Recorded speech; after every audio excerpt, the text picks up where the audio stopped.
And I'm a former liberal. I'm a union, blue-collar union guy. And they're all coming out this time federally for Pierre.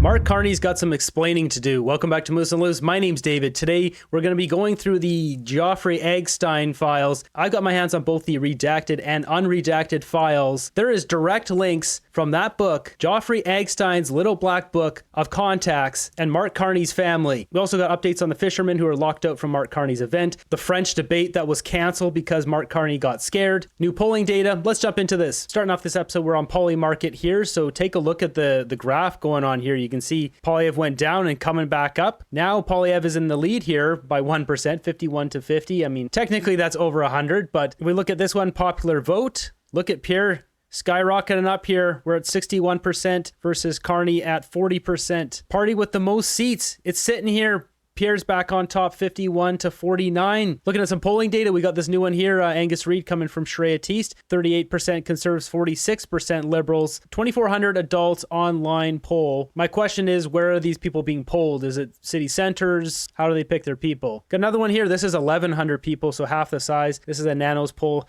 36.5% Conservatives, 34% Liberals. Also got an update on this. So I showed you guys in the last video, this PPC doctoring of the video. Well, it turns out this was too close to call. So they've just replaced that with PPC to trick people. And the first one here, 52. So this is some election interference here that, we need to watch out for. So next up, we need to talk about this guy up here, because there's some serious ties here that need to be addressed. First off, out of pure luck, we have Rebel News that were asking people about this on the street because they're running their truck around this truck here with this photo. So check out this. They asked this lady on the street. She says she's a journalist, and she thinks that's not Mark Carney. Don't like about it. It's all lies. What is lies on this? That he was with Epstein and Maxwell. But you have a picture of them together. That's not even him. It doesn't even look like him. It's him. You don't find that on the picture? I'm sorry. I used to be a journalist, and I'm not buying it. So I'm about to make her look really stupid. It's not him. You're saying to me it doesn't like him at all. No, the face is shorter. The chin is longer. No. So what do you think it is, that picture? Some other guy. It's just some other guy. What was the relationship? It's just what we want to know. Oh, well, we need a truck driving around influencing Because people. nobody's talking about it. Because there's nothing to talk about. There is, and she's in denial, and she knows it. But the fact that they are here, not only she actually ran away and accused me to not do my research about Mark Carney, but his dog just make a big poo on the ground and she didn't actually clean it afterwards. So she said, do your research. That lady is about to get humiliated because what we've got here is Geoffrey Epstein's book, Geoffrey Epstein, up here in the top left corner. This is the redacted version. The one to the left here up in this tab, as you can see in that little preview window, is the unredacted version. I won't be showing that on my channel because I don't want to get in trouble for showing personal information. But you can see here, every single person in Epstein's book has, these are all phone numbers and has address, it has email addresses, home addresses, etc. So I have both versions, and you can see this is 90 pages of people that Epstein had in his book. It's time to talk about this because there's some serious links here that need to be addressed. So first off, we've got Mark Carney's wife, Diana Fox Carney. So she has a sister. Her sister's name is Tanya, right here. Her sister Tanya would go on to marry Robin Caesar III Baron Rotherwick. So this is Mark Carney's wife's sister's husband. He went, and as it says here, put in Tanya, right there, Tanya Jane Fox, Diana Carney Fox, Mark Carney's wife. This is Mark Carney's sister-in-law. Just to show you, here they are together. This is that Baron guy, Lord Rotherwick, as it says here, Lord Rotherwick. And another one here, just to show you, article, Tanya Rotherwick. She took on his name. This is Mark Carney's wife's sister, Tanya Rotherwick. Now that we have that set, we know who these people are. You know where this is going. You just know that when I scroll down here, you know what you're about to find. So scrolling down to the R, here it is, Tanya Rotherwick. And Robin, go back here, Lord Rotherwick, this guy's name, Robin Caesar, going back to Geoffrey Epstein's book, Robin Rotherwick, Tanya Rotherwick. This is Mark Carney's sister-in-law, his wife's sister is in Joffrey Eggstein's book. Why are they in the book? Now, I can tell you, I'm not going to show you this, but I can tell you by looking at all this, there is 7 phone numbers to get in contact with not only Mark Carney's sister-in-law, but also with Mark Carney's wife, which is right here, Diana. You can see in the bottom corner. I'm going to move over to the unredacted version because this one here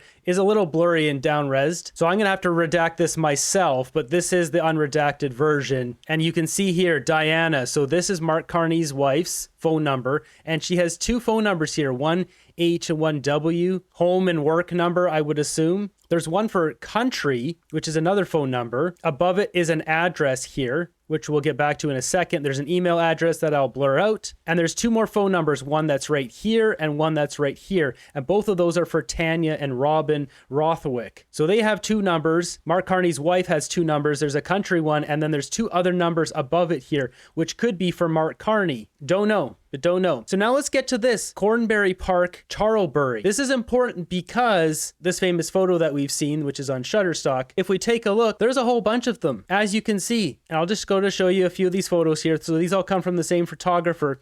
Now there's 2 photos here. We've seen this one before, the famous one. But there's also this one, which also has Maxwell in the photo, talking to Mark Carney's wife right here. And if we go back to this photo, let's take a look here. So if we look where this is right here, Cornbury Park, Oxfordshire. If we take a look back at the document, Cornbury Park right there. This address here is Mark Carney's address, or was his address. I'm assuming he still owns that home in England for this here, because this party was at Mark Carney's house. As you can see here, if you click on any of these, it's a Wilderness Festival, Cornbury Park, Oxfordshire, Britain, the governor of the Bank of England, Mark Carney. So this is an event that was put on at his house and his grounds, as far as I know. And that's why there's so many photos of him and her at their event, which directly lines up with their home address here. So just because Mark Carney and his wife were hanging around with Maxwell, directly connected to Joffrey Eggstein, it doesn't necessarily mean anything, but you've got to wonder, they're in the book. This is his book. You know, this is his little black book with all the different names. So this is not someone he just met once, he talked to once. They're obviously friends or some sort of associates who would want to see each other multiple times. Has Mark Carney and his wife been down to Eggstein's Island? Did they partake in activities down there? I don't know, but it sure does offer up a lot of questions. Mark Carney needs to answer why his wife is in this book here. Are either one of these his phone number? Why are 2 of his wife's phone numbers in this book? It's disturbing to say the least. These billionaire elites all seem to mingle together. How much involvement did Carney actually have with Joffrey Eggstein? This is starting to feel icky, so we're going to move on. So next up, we got an update here. So we've got some footage of the fishermen. I ran this story yesterday of the fishermen getting locked out at Mark Carney's event in Newfoundland. Well, now we've got some footage of them. Oh, we're Liberal supporters. We're excited to see Prime Minister. No, you're not. No, you're not. Oh, yeah, he's just a regular Joe. We want to see him. So they tried to get in. Well, we're looking for anyone that's all right, you and speak to? Yeah. When the event's open, I'm sure like there's going to be someone who can help, right? Like that door shouldn't have been unlocked, right? We'd like to talk to her. Okay. Like that when we voted then? The event hasn't started yet either, Like right? that when we Not invited, get out. passed our vote? Just really We're looking to talk to the minister. We want to. This is disgraceful. These people are on the brink of losing their jobs. So Liberals call the police and kick them out. That's the full story there. Disgraceful. Got this story here, which is interesting. It says CSIS officials say China, India, Russia, Pakistan could interfere in election. I don't like that they're priming this, that there could be foreign interference. That's what this seems like. Election officials in Ottawa are watching closely for any signs of foreign interference during the campaign. Elections Canada and the Centre for Cybersecurity both spoke today about what and who they're watching out for. The CBC's Mark Harkisol You can just check the Liberals' inboxes. That'd probably be the best place to check first. has more details. So, Mark, what exactly are officials saying about this? Well, Andrew, we got a technical briefing around noon today about how security and intelligence officials plan to watch over the election and try to make sure that it's a safe, secure election. Much of the responsibility falls upon the site task force. I don't like the vibe going on here. We're going to move on. Next up, we got Pierre Poilievre unveiling his plan to deal with all the street candy that comes in on the ports. And we will restore order at the border. Liberals have broken the border, allowing 99% of shipping containers to enter without any inspection at all. That's where the drugs, guns, and stolen cars are able to move. Our common sense plan We'll hire 2,000 more frontline CBSA officers. We will have surveillance towers and scanners that can look right inside those shipping containers. Very simple. If the manifest says that it's widgets in the container, but you look at the scanner and you see it's a beamer, well, then you pull the box aside, you roll the car out, you call the guy on the VIN, you say, were you planning to send your beamer to Turkey today? No, you weren't. You were planning to drive it to work, but it was missing from your driveway. Well, we've got it over at the Port of Montreal. You can pick it up. And then you go to the guy who booked the shipping container and you say, you're under arrest. Common sense. Yeah.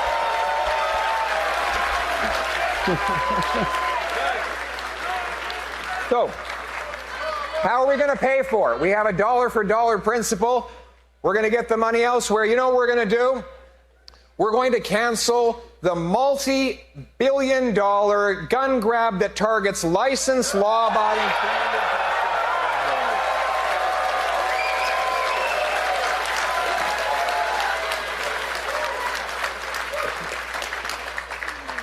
So here's the choice. Liberals want to go after Grandpa Joe's hunting rifle. Grandpa Joe's not the problem. He's not shooting up our streets.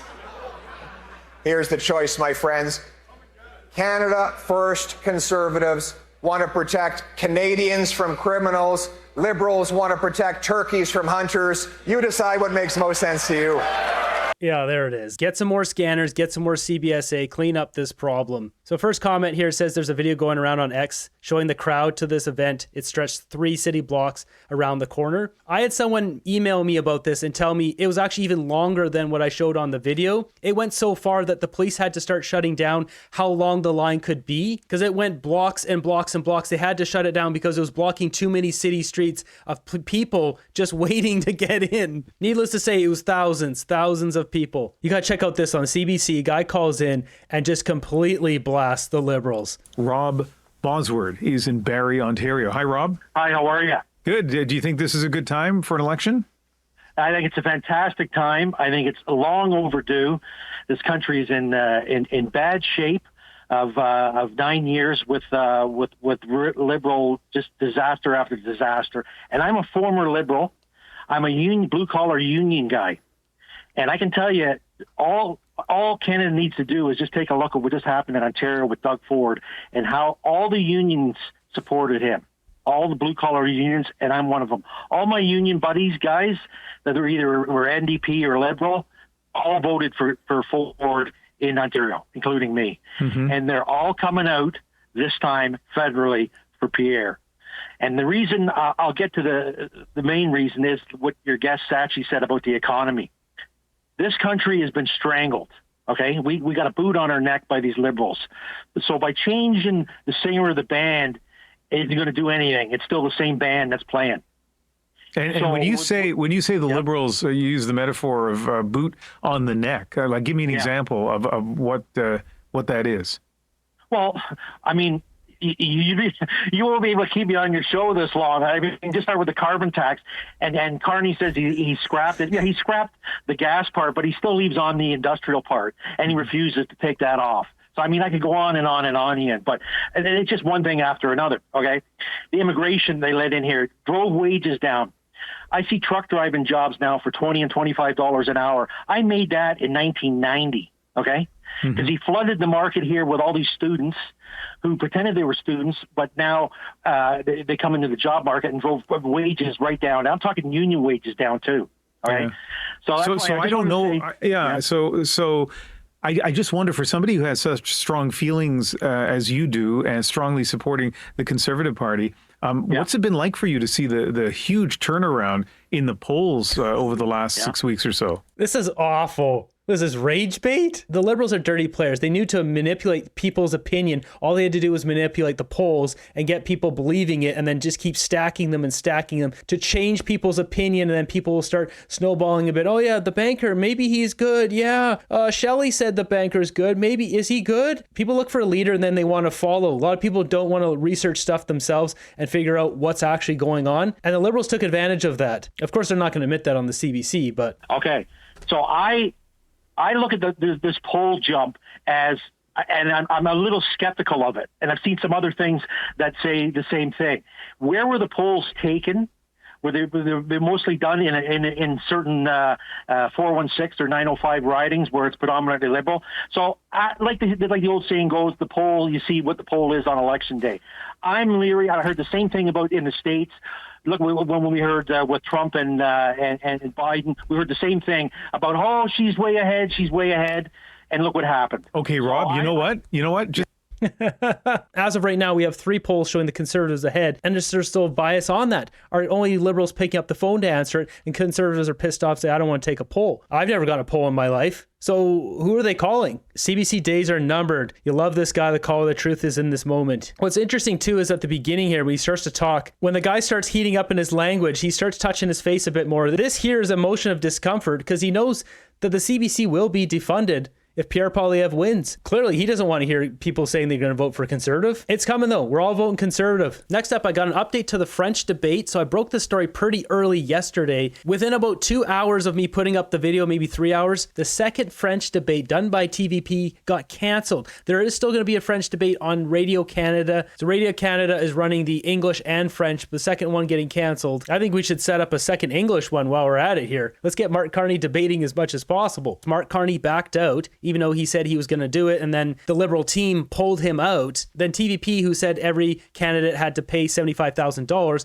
without Mark Carney's $75,000, they said they're not going to put it on. Considering we have so much wasteful spending, you could just pluck any single one item off of the Foreign Affairs Canada and just use that money. I mean, they just sent $100 million to Gaza. That's absolutely insane. Whether Mark Carney wants to show up or not, what's even stupider about this is Ruby Dalla was banned from the Liberal leadership race because of her French, and now Mark Carney doesn't want to have a debate in French. He should be disqualified too. The hypocrisy is out of control with this. With that said, we've got Yves-Francois Blanchette here absolutely blasting Mark Carney for this. You think he's doing this because he's afraid about his French being compared to yours twice? So far, I don't know what he's not afraid of. This guy is supposed to be strong enough to face Donald Trump, which is one of the biggest threats on democracy and freedom for a long time. I will face the guy. And then we say, hey, come in Quebec and discuss with us because you want us to vote for you. Oh, I won't go. And I have the perfect pretext. I say, us, the Liberal Party of Canada, we do not have $75,000. We're so poor. Yeah, I do believe that.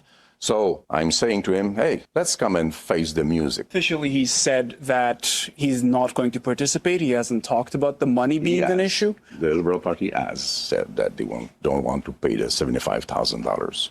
Despite them getting $350,000 for free from Ruby Dalla, they don't want to pay the $75,000. We're not buying it. Not in the official statement, but can I ask you, are you worried that this robs you of an important platform for yourself in an election campaign? That's the intention of Mr. Carney. I want to rob the Bloc Québécois, which I have refused to acknowledge so far, of a very important stage on which they could force me to reveal something of a program about which I have said nothing so far. This is not the behavior of somebody which has been well equipped with courage. This whole situation's embarrassing. I mean, just a week ago, there was another, what was it, $80 million to Al-Qaeda? $84 million? I could go find something right now which would be worth 10 times the amount of that $75,000, even the $350,000 on the Foreign Affairs website. On this episode of Far Off Ripoff, here you go. This is one of the most recent ones on there. You can see here, this went in March 6th, just like 3 weeks ago. $4,075,000 to bridging the digital gender gap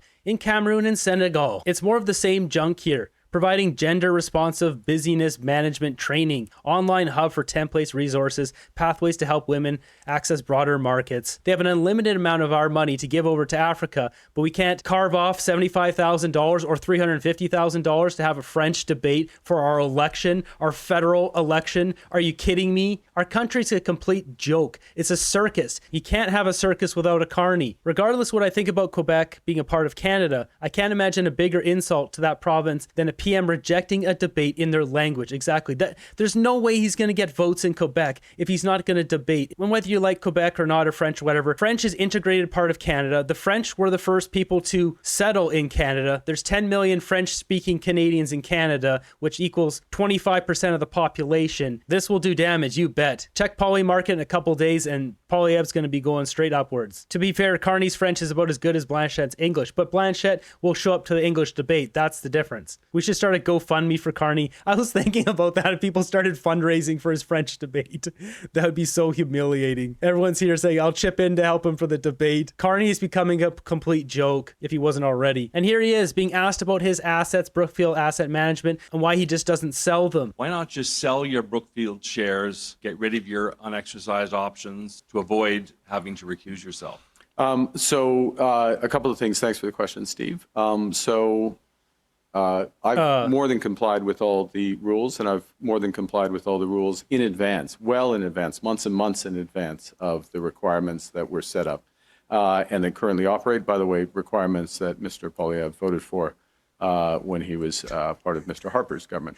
That's the first thing. The second is that I have divested all my assets, with the exception of cash and personal real estate, house and a cottage, into the house and a cottage, one of those being the one I just showed you over in England, where he's hanging out with Maxwell, Joffrey Eggstein's girlfriend, who's complicit in all that terrible stuff. The blind trust, as is the root.